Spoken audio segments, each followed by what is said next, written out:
इस वीडियो में हम आपको एक जिनाकार रानी का एक बहुत ही इब्रतनाक वाकया सुनाएंगे।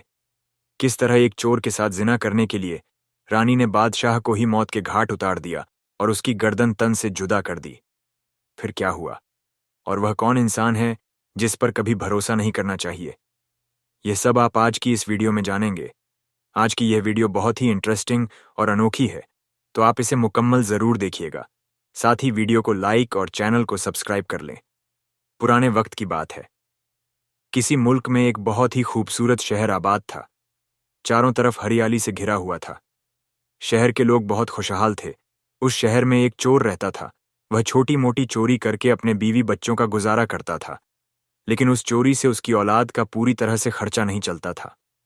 एक दिन उसने सोचा कि गुनाह तो गुनाह होता है, चाहे छोटा हो या बड़ा। मैं चाहे छोटी चोरी करूं या बड़ी रहूंगा, तो चोर ही पकड़े जाने पर मुझे उतनी ही सजा मिलेगी। तो फिर क्यों ना मैं बड़ी चोरी करूं। यह सोचकर उसने उस मुल्क के राजा के खजाने में डाका डालने का मंसूबा बनाया। रात होने पर वह महल में घुस गया और किसी तरह वहां खजाने तक पहुंच गया। वहां पहुंचकर उसने देखा कि खजाने पर कई सिपाही पहरा दे रहे थे।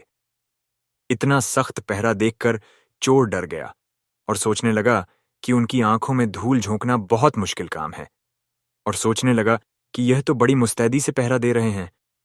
अगर मैंने चोरी करने की कोशिश की तो जिंदा नहीं बचूंगा।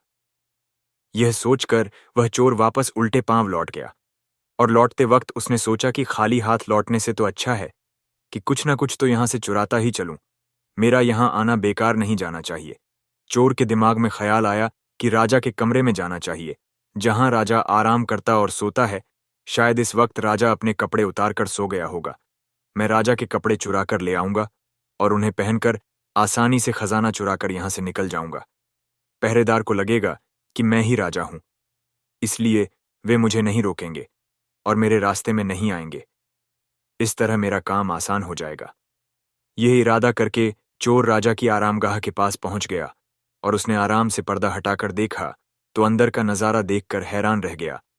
उसने देखा कि राजा तो अपने पलंग पर गहरी नींद में सो रहे हैं और उनकी रानी आधे कपड़ों में पलंग पर बैठी हुई हैं।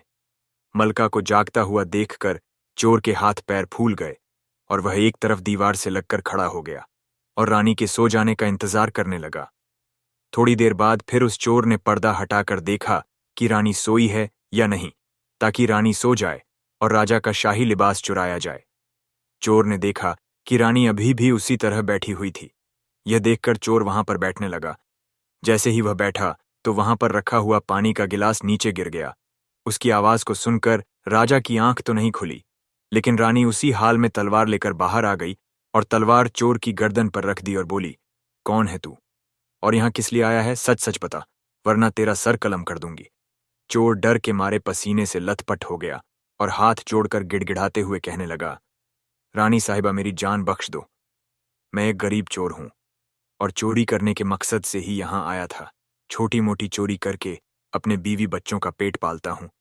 अगर आप मुझे मार दोगी तो मेरे बच्चे यतीम हो जाएंगे, लेकिन मैं वादा करता हूं कि इस बार मुझे छोड़ दो। मैं कभी दोबारा महल की तरफ मुड़कर भी नहीं देखूंगा। मेरे छोटे छोटे बच्चों पर रहम करो। रानी को उस पर रहम आ गया और उस चोर से कहा, सुनो, मैं तुम्हें एक शर्त पर छोड़ सकती हूं। मैं इस वक्त अपने अंदर लगी आग से परेशान हूं। अगर तुम मेरे साथ मेरी वह ख्वाहिश पूरी करोगे तो मैं तुम्हें यहां से जाने दूंगी, वरना एक ही वार में तुम्हारा सिर काट दूंगी। रानी की इतनी अजीब शर्त सुनकर चोर और भी ज्यादा घबरा गया और कहने लगा, रानी साहिबा, ये आप क्या कह रही हो? मैं तो एक मामूली चोर हूं और आप इतने खूबसूरत और इतने बड़े मुल्क की मल्लिका हैं। भला मेरी क्या औकात है जो मैं आपके साथ ऐसा करूं? मेरे लिए तो यह सोचना भी बहुत बड़ा जुर्म है। रानी ने कहा, ऐसे मुल्क का क्या फायदा और इस खूबसूरती का क्या फायदा? जब तक औरत को मर्द का सुख ना मिले सब कुछ बेकार है।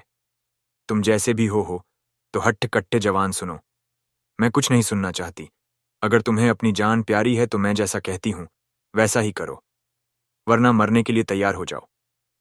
रानी की ऐसी शर्त सुनकर चोर की जान हलक में अटक गई और सोचने लगा, आज मैं बहुत बड़ी मुसीबत में फंस गया। अगर मैंने रानी की बात नहीं मानी तो भी मारा जाऊंगा और मान ली तो भी मारा जाऊंगा। चोर बहुत बड़ी कशमकश में। गरीब चोर हूं और चोरी करने के मकसद से ही यहां आया था। छोटी मोटी चोरी करके अपने बीवी बच्चों का पेट पालता हूं। अगर आप मुझे मार दोगी तो मेरे बच्चे यतीम हो जाएंगे। लेकिन मैं वादा करता हूं कि इस बार मुझे छोड़ दो। मैं कभी दोबारा महल की तरफ मुड़कर भी नहीं देखूंगा। मेरे छोटे छोटे बच्चों पर रहम करो। रानी को उस पर रहम आ गया और उस चोर से कहा, सुनो, मैं तुम्हें एक शर्त पर छोड़ सकती हूं। मैं इस वक्त अपने अंदर लगी आग से परेशान हूं। अगर तुम मेरे साथ मेरी वह ख्वाहिश पूरी करोगे तो मैं तुम्हें यहां से जाने दूंगी, वरना एक ही वार में तुम्हारा सिर काट दूंगी। रानी की इतनी अजीब शर्त सुनकर चोर और भी ज्यादा घबरा गया और कहने लगा, रानी साहिबा, ये आप क्या कह रही हो? मैं तो एक मामूली चोर हूं और आप इतने खूबसूरत और इतने बड़े मुल्क की मल्लिका हैं। भला मेरी क्या औकात है जो मैं आपके साथ ऐसा करूं? मेरे लिए तो यह सोचना भी बहुत बड़ा जुर्म है। रानी ने कहा, ऐसे मुल्क का क्या फायदा और इस खूबसूरती का क्या फायदा? जब तक औरत को मर्द का सुख ना मिले सब कुछ बेकार है। तुम जैसे भी हो तो हट्ट-कट्टे जवान सुनो। मैं कुछ नहीं सुनना चाहती।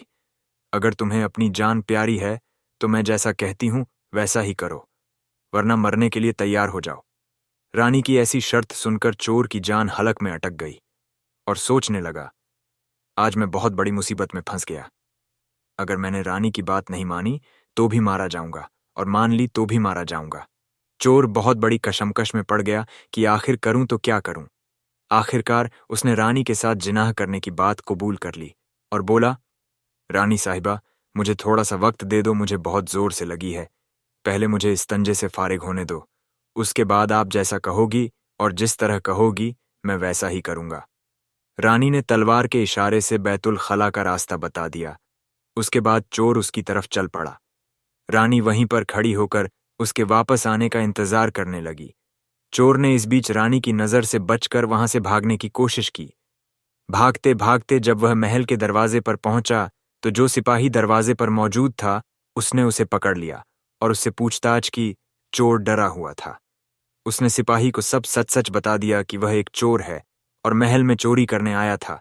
लेकिन रानी ने उसे पकड़ लिया और छोड़ने के बदले में एक शर्त रखी कि मैं उसकी नाजायज ख्वाहिश पूरी करूं, इसलिए मैं इस तंजे का बहाना बनाकर वहां से भाग आया। इस तरह से चोर ने गिड़गिड़ाकर सिपाही से अपने आप को छोड़ने की गुजारिश की। सिपाही ने कहा, देख भाई, मैं तुझे एक शर्त पर छोड़ सकता हूं। चोर ने घबराकर पूछा, कैसी शर्त? सिपाही ने कहा, वो शर्त यह है कि तुम्हें अभी रानी के पास लौटकर जाना होगा और रानी से कहना होगा कि मैं तुम्हारी ख्वाहिश पूरी कर दूंगा, लेकिन उससे पहले तुम्हें अपने हाथ से राजा को मारना होगा। सिपाही की यह शर्त और भी ज्यादा मुश्किल थी। चोर ने सोचा कि वैसे तो जान बच भी सकती थी, लेकिन अब नहीं बचेगी। अगर रानी से यह बात कही तो रानी मेरा सिर काट देगी। अब चोर को चारों तरफ मौत ही मौत दिखाई दे रही थी। मजबूर होकर चोर वापस रानी के पास गया और बोला, रानी साहिबा, मैं आपके साथ ताल्लुक तो बना लूंगा और तुम्हें खुश भी कर दूंगा, लेकिन मुझे एक बात का डर है कि अगर ताल्लुक बनाते वक्त राजा साहब नींद से जाग गए तो ना आप बचेंगी और ना मैं। राजा साहब हम दोनों को मार डालेंगे, इसलिए आपको एक काम करना होगा। आप अपने हाथ से राजा का सिर काट दीजिए, फिर हम बेखौफ हो जाएंगे और अपना काम अच्छे से कर सकेंगे। अगर आप इतना कर सके तो मुझे आपकी शर्त मंजूर है, वरना मैं आपके हाथों मरना ही बेहतर समझूंगा। आप मुझे मार दीजिए। लेकिन रानी ऊपर तो उस वक्त हवस का भूत चढ़ा हुआ था। रानी चोर से कहने लगी, अभी लो, ये कौन सी बड़ी बात है, मैं अभी राजा को मौत के घाट उतार देती हूं। इतना कहकर रानी ने दोनों हाथों से तलवार पकड़ी और सोते हुए अपने पति का सिर काट दिया। जब रानी ने राजा का सिर काट दिया तो सारा कमरा खून से लथपथ हो गया और राजा के खून से रानी भी सन्न गई। यह भयानक मंजर देखकर रानी बेहोश होकर गिर पड़ी, लेकिन वह चोर उसी वक्त वहां से फरार हो गया। सुबह महल में शोर मच गया कि किसी ने राजा को मार दिया, मगर राजा को मारने वाले का कोई पता नहीं चल पा रहा था। सब लोग बड़े हैरान थे कि राजा को सोते हुए किसी ने खत्म डाला। इधर रानी भी दहाड़ मार मार कर रो रही थी। इस बात को पूरे राजमहल में केवल वह सिपाही ही जानता था कि रानी और उस चोर में से किसी एक ने ही राजा को मारा है, लेकिन सिपाही ने इस बात का किसी से जिक्र नहीं किया। राजा की पूरी तैयारी हो चुकी थी। उधर रानी ने ऐलान कर दिया कि वह अपने राजा के साथ सती होना चाहती है, यानी राजा के साथ ही जलना चाहती हूं। रानी का यह ऐलान सुनकर किसी ने रानी पर शक नहीं किया, क्योंकि अगर रानी ने राजा को मारा होता तो वह राजा के साथ क्यों मरती। इधर रानी पूरी सज धज कर राजा की चिता पर जाकर बैठ गई। राज के सभी लोग चिता पर एक एक करके लकड़ी रख रहे थे और इस तरह सबसे आखिर में वह सिपाही भी राजा की चिता पर लकड़ी रख गया। जो इस राज्य को जानता था उसने धीरे से रानी के कान में कहा, महारानी जी, आप तो सती हो जाएंगी, लेकिन मुझे इतना तो बता दो कि राजा को आपने मारा था या उस चोर ने। यह सुनकर रानी पैरों के नीचे से जमीन निकल गई। वह समझ गई कि इसका मतलब इस राज को यह सिपाही भी जानता है। रानी ने सिपाही से कहा, सुनो, राजा को ना तो मैंने मारा है और ना उस चोर ने। अगर तुम्हें मालूम करना है कि राजा को किसने मारा है तो तुम शहर से बाहर जो जंगल है उसमें चले जाओ। वहां एक झोपड़ी में एक बुढ़िया रहती है, वह तुम्हें इस राज को जरूर बता देगी। सिपाही को तो यह राज जानना था, इसलिए वह अगले ही दिन रानी के बताए हुए जंगल में चला गया। जंगल में पहुंचने पर उसे वहां एक झोपड़ी दिखाई दी जिसमें वह बुढ़िया रहती थी। सिपाही उस बुढ़िया के पैर पकड़कर बोला, माँ जी, मैं एक राज मालूम करने के लिए आपके पास आया हूं। राजा साहब की जान किसने ली है, मुझे बताइए। तब बुढ़िया ने कहा, बेटा, अगर तुझे यह राज्य जानना है तो तुझे एक काम करना होगा। मेरी झोपड़ी के बाहर एक बकरा बंधा हुआ है, तू अपनी तलवार से उसका सिर काट दे और सिर काटते ही बकरे के धड़ तो यहीं गिर जाएगा और उसका सिर हवा में उड़ने लगेगा। तब तुम उस बकरे के सिर के कान पकड़कर लटक जाना। वह बकरे का सिर तुझे जिस जगह पर ले जाएगा वहां पहुंचकर तुझे तेरे सवाल का जवाब जब मिल जाएगा कि राजा को किसने मारा है। अब सिपाही ने वैसा ही किया। कुटिया के बाहर जो बकरा बंधा हुआ था, सिपाही ने उस बकरे का सिर काट दिया। सिर कटते ही वह हवा में उड़ने लगा। सिपाही ने झपटकर बकरे के दोनों कान पकड़ लिए। वह सिर उड़ता हुआ उसे एक भयंकर जंगल के बीचों बीच ले गया। उस जगह पर एक गुफा बनी हुई थी। उस गुफा के दरवाजे पर जाकर वह सिर नीचे उतर गया। सिपाही सोचने लगा कि इस जंगल में तो कोई भी दिखाई नहीं दे रहा है, यहां भला कौन मुझे राजा की मौत का राज बताएगा। वह गुफा के दरवाजे पर खड़ा यह सोच ही रहा था, लेकिन उसे यह पता नहीं था कि यह गुफा एक दियों की है जिसमें वह देव और उसकी एक बेटी रहते थे। अब शाम हो गई थी और वह देव अपने खाने पीने का इंतजाम करने के लिए बाहर गया हुआ था। उस गुफा के अंदर उसकी बेटी मौजूद थी। इधर जब देव की बेटी को किसी इंसान की बू मालूम पड़ी तो वह बाहर निकलकर दरवाजे पर आई। उसने देखा कि एक हट्टा कट्टा नौजवान गुफा के दरवाजे पर खड़ा है। उसे देखते ही उसके दिल में हलचल पैदा हो गई। फिर उस देव की बेटी ने सोचा कि अगर मैंने इसे खा लिया तो मेरी एक वक्त की भूख मिट जाएगी, और अगर मैंने इसे जिंदा रखा तो यह नौजवान मेरे बहुत काम आएगा। देव की बेटी ने तभी एक हसीनो जमील खूबसूरत लड़की का रूप अख्तियार किया और उसके पास पहुंच गई। इतनी खूबसूरत लड़की सिपाही ने आज से पहले कभी नहीं देखी थी। गोरा चिट्टा रंग, बड़ी बड़ी आंखें, काले लंबे घने बाल।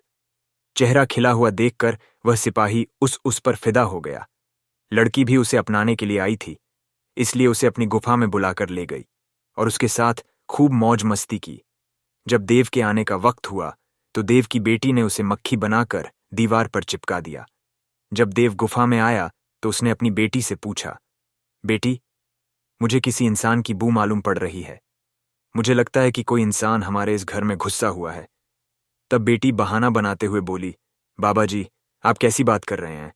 हमारे होते हुए कौन इंसान यहां आने की हिम्मत कर सकता है? मैं तो उसे कच्चा चबाकर खा जाऊंगी। इस तरह उसने अपने बाप को गुमराह कर दिया। अब वह देव की बेटी उसे रात होने पर इंसान बना देती थी, खुद भी एक खूबसूरत लड़की का रूप अख्तियार कर लेती और पूरी रात उससे लज्जत हासिल करती है, और उस सिपाही को भी ऐसी लज्जत मिलती जो उसे पहले कभी नहीं मिली थी। फिर देव की बेटी दिन में उसे मक्खी बनाकर दीवार पर चिपका देती थी। इस तरह सिपाही को देव की गुफा में रहते रहते काफी दिन गुजर चुके थे। अब उसे अपनी बीवी और बच्चों की याद आने लगी थी, लेकिन वह तो देव की बेटी के चंगुल से नहीं निकल पा रहा था। एक दिन उसे मौका मिल ही गया और वह किसी तरह रात में वहां से भाग निकला। भागते भागते कई दिनों के बाद वह अपने शहर में पहुंच गया। अपने घर पहुंचकर उसे बहुत खुशी हुई। अपने बच्चों से मिलकर वह बहुत खुश हुआ। वह सोचने लगा, अच्छा हुआ जो मैं वहां से चला आया, ना जाने कब तक वह मुझे मक्खी बनाकर वहां रखती। इस तरह उस सिपाही को अपने घर पर रहते हुए काफी दिन गुजर गए। एक दिन उसे फिर उस लड़की की याद आई। अब तो दिन रात वो उसके ख्यालों में खोया रहता था। उसकी खूबसूरती को याद कर उससे मिलने की तमन्ना करता। उसके बिना ना खाना अच्छा लगता ना पीना, क्योंकि पूरे शहर में इतनी खूबसूरत लड़की नहीं थी। इसलिए वह हर वक्त यही सोचता था कि उससे किस तरह मिलना होगा। सिपाही उस देव की बेटी से मिलने के लिए तड़पने लगा और उसने फिर से उसके पास जाने का फैसला किया। उसने सोचा, पिछली बार तो मुझे उस बुढ़िया ने पहुंचा दिया था, लेकिन अब तो मैं वहां से भाग कर आया हूं, इसलिए मुझे रास्ते का भी नहीं पता है। क्यों ना मैं एक बार फिर उस बुढ़िया की मदद ले लूं। यह सोचकर वह उस बुढ़िया के पास जंगल में पहुंच गया और हाथ जोड़कर बोला, अम्मा, एक बार मुझे फिर से उसी जगह पर भेज दो जहां पर मुझे पहले भेजा था। अब वह सिपाही राजा की मौत का राज भूल चुका था। उसे तो देव की बेटी से मिलने की बेचैनी बढ़ती जा रही थी। वो बुढ़िया समझ गई कि इसे किस काम का भूत सवार है।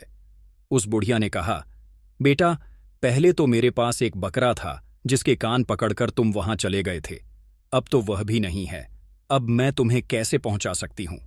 तभी सिपाही ने कहा, अम्मा, मैं जिंदगी भर आपका गुलाम रहूंगा। एक बार उस लड़की से मुझे मिला दो। बुढ़िया ने कहा, बेटा, मैं तुझे तो दूंगी, पर इसके लिए तुझे अपने बेटे को मेरे पास लाना होगा। सिपाही बोला, ये कौन सी बड़ी बात है? इतना कहकर सिपाही अगले दिन अपने एक बेटे को बुलाकर ले आया। बुढ़िया ने कहा, बेटा, जिस तरह तुमने बकरे का सिर काटा था, उसी तरह तुम अपने बेटे का सिर भी काट देना। फिर उसी तरह इसका सर भी हवा में उड़ने लगेगा। तुम इसका सिर पकड़ लेना और यह तुम्हें उस जगह पर पहुंचा देगा। लड़की से बदकारी करके लज्जत हासिल करने के लिए सिपाही अपने बेटे का सिर काटने के लिए तैयार हो गया। जैसे ही उसने तलवार लेकर बेटे का सिर काटना चाहा, तब उस बुढ़िया ने उसका हाथ पकड़ लिया और कहने लगी, ठहरो, यही तुम्हारे सवाल का जवाब है। चाहे कितने ही सगे हों, इन पर कभी भी एतमाद नहीं करना चाहिए। पहला, राजा को ना चोर ने मारा था और ना रानी ने। राजा को हवस की आग ने मारा था। जिस तरह उस लड़की से मिलने की आग में अंधे होकर तुम अपने बेटे को मारने के लिए तैयार हो गए, इसी हवस की आग में इंसान अंधा हो जाता है और गलत से गलत काम भी कर देता है। बेटी माँ बाप को छोड़ देती है। जैसे देव की बेटी ने हवस की आग बुझाने के लिए अपने बाप को धोखा दिया, इसी तरह रानी ने अपनी हवस बुझाने के लिए राजा को मार दिया। इंसान इस हवस को मिटाने के लिए बड़े बड़े कदम उठा देता है, जिससे जीवन भर उसे पछताना पड़ता है। दूसरा, दौलत के लालच में आकर कोई भी किसी को मार डालता है। और तीसरा है गुस्सा। गुस्से में अंधा होकर इंसान सब कुछ भूल जाता है और वह सब कुछ कर डालता है। गुस्से में इंसान की अक्ल काम करना बंद कर देती है और गुस्से में इंसान अपना या पराया कुछ नहीं देख पाता। इन तीनों से हमेशा बचकर रहना चाहिए, नहीं तो जिंदगी भर पछताना पड़ता है।